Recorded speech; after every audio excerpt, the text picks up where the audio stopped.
Bienvenue sur le Hub Santé, le blog participatif de Malakoff Médéric. Je reçois aujourd'hui Agnès Verdier-Molinier, directeur de la fondation IFRAP, think tank dédié à l'analyse des politiques publiques et laboratoire d'idées innovantes pour le développement économique. Agnès Verdier-Molinier, bonjour. Bonjour.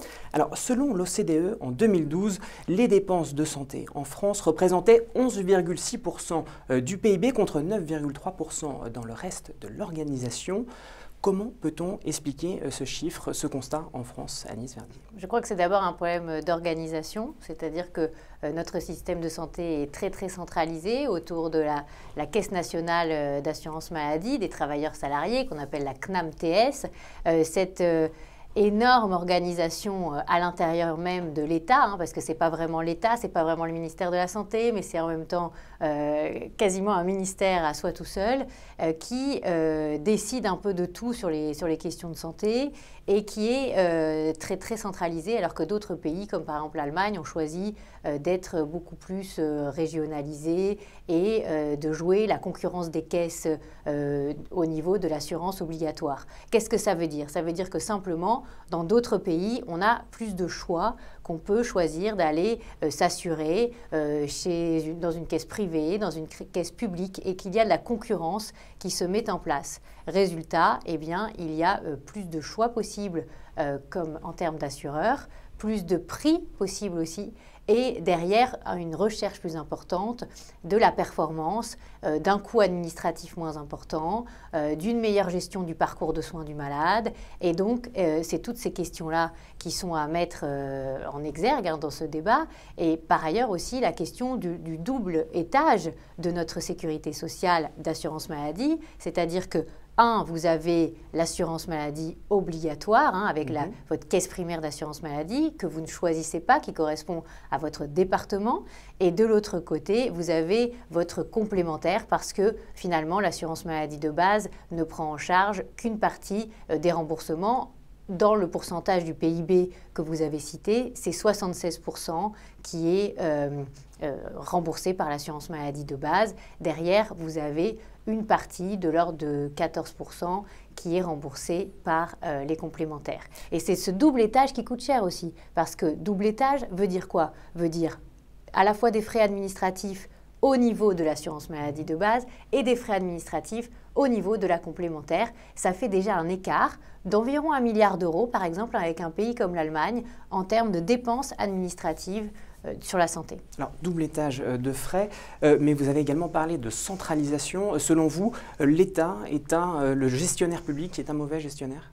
Ce n'est pas vraiment la question. La question, c'est de se dire que finalement, on est complètement dans un système de non-choix en termes d'assurance. C'est-à-dire que vous allez être, par exemple, originaire du département de la Gironde, vous allez être à la caisse primaire d'assurance maladie de la Gironde, mais si vous déménagez en Île-de-France, vous serez à la caisse primaire d'assurance maladie d'Île-de-France. Mais si, par exemple, vous aviez trouvé que votre caisse primaire d'assurance maladie de Gironde était plus à l'écoute de vos demandes, était plus dans le suivi, dans la prévention des maladies, etc., vous ne pourriez pas choisir de rester à votre caisse primaire d'assurance maladie de Gironde parce que maintenant vous avez déménagé, vous êtes dans une autre caisse primaire d'assurance maladie. Vous voyez, rien qu'au niveau même du choix entre des caisses publiques qui sont toutes caisses de l'assurance maladie obligatoire, vous n'avez pas de choix. Nous, à une époque, nous avions proposé que pour toutes les personnes qui étaient dans la ruralité,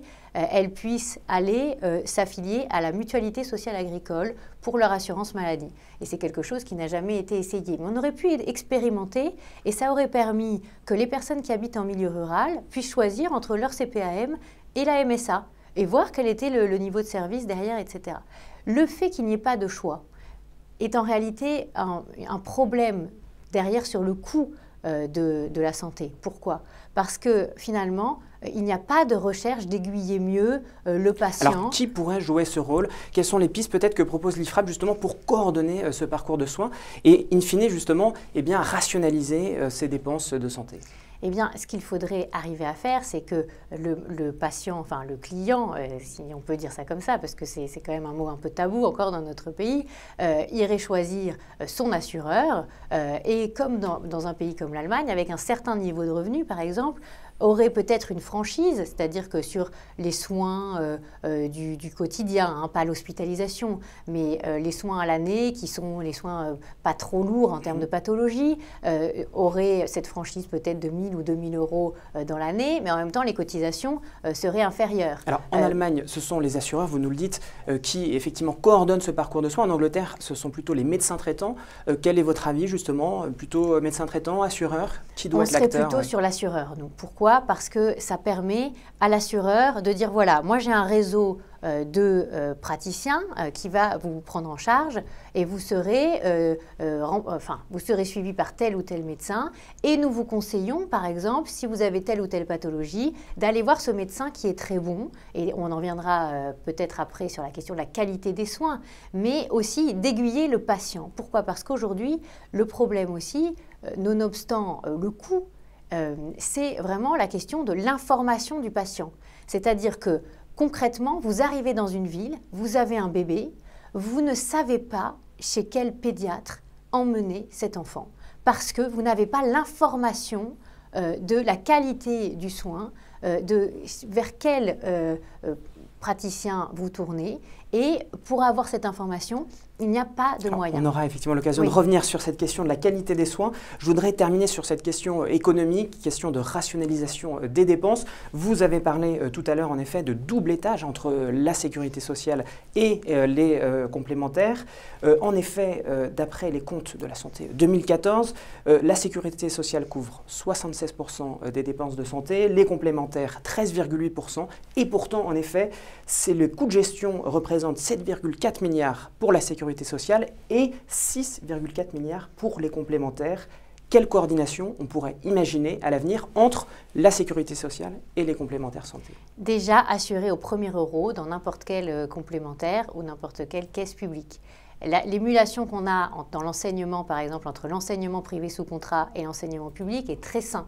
Et là où il y a des établissements privé en quantité, il y a aussi une qualité de l'enseignement public qui remonte parce qu'il y a cette peur aussi que les élèves partent dans d'autres établissements. Eh bien, c'est exactement la même chose pour la santé. À partir du moment où vous aurez une concurrence entre les assureurs, il y aura une vocation à mieux informer le patient, à mieux l'aiguiller dans son parcours de soins, dans la jungle un peu de notre système de santé qui est à la fois du non-choix sur l'assureur et un choix pléthorique par rapport ensuite à la possibilité d'aller se faire soigner n'importe où, de consulter plusieurs fois pour la même pathologie dans la même journée, etc. Et mettra aussi la pression sur l'hospitalisation, parce qu'on n'en a pas parlé, mais les dépenses hospitalières sont quand même dans notre pays celles qui sont les plus importantes par rapport à l'étranger, à ce qu'on peut comparer par exemple en Allemagne, où on a 11 milliards de plus. Si on met à population comparable, 11 milliards de plus dépensés dans notre système hospitalier. Pourquoi? Parce que là, il y a un vrai problème de gestion, parce que la Cour des comptes l'a encore pointé, on conserve des maternités qui sont dangereuses, avec moins d'accouchements, c'est-à-dire moins de 300 accouchements. Chacun sait, même en tant que femme particulièrement, que accoucher dans une maternité qui a moins de 2000 accouchements par an, c'est pas la bonne idée. Donc là, il y a vraiment quelque chose à faire sur cette dépense d'hospitalisation. La dépense hospitalière qui est plus de la moitié de la dépense de santé au total et qui est aujourd'hui très mal rationalisée. Alors là, il y a aussi à s'inspirer de nos amis allemands. Pourquoi? Parce qu'ils ont beaucoup plus de pragmatique que nous.